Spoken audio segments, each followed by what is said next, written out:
आपण माने अनेक समय नोटिस करिथिबे बापा माँ बेले बेले पिला मानकर इच्छा को पूरण करू करू सेमानकु एते शौकिनिया कर दियंती जे शेष से पिलांक पई बापा माँ अलड़ा हो जाए।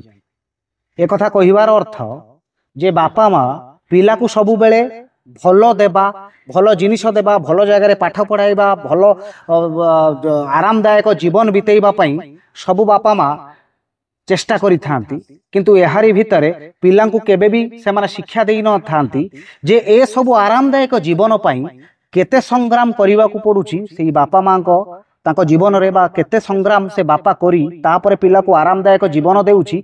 सेही कथा जेबे पिला को बापा माँ बुझेइबे बा से कथा जेबे ताको हृदयंगम कराइबा पई चेष्टा करिवे सेते बेले कोनोसी पुओ बहु आउ फॉरेन रे रहिबेनी गाँ रे बापा माँ अवहेलित हेबेनी। आमे ही भूल करू आज्ञा पिला मानकु एते शौकिनिया करि दियंती जे जेते बेले सेमाने शौक लाइफ बितेई थांती सेते बेले आमे कहती पुओ बहु आमठू दूर रोचन।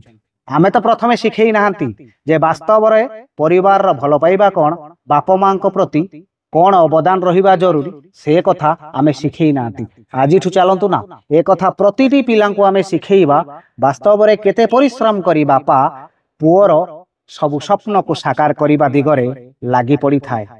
एई तो जीवनर कथा।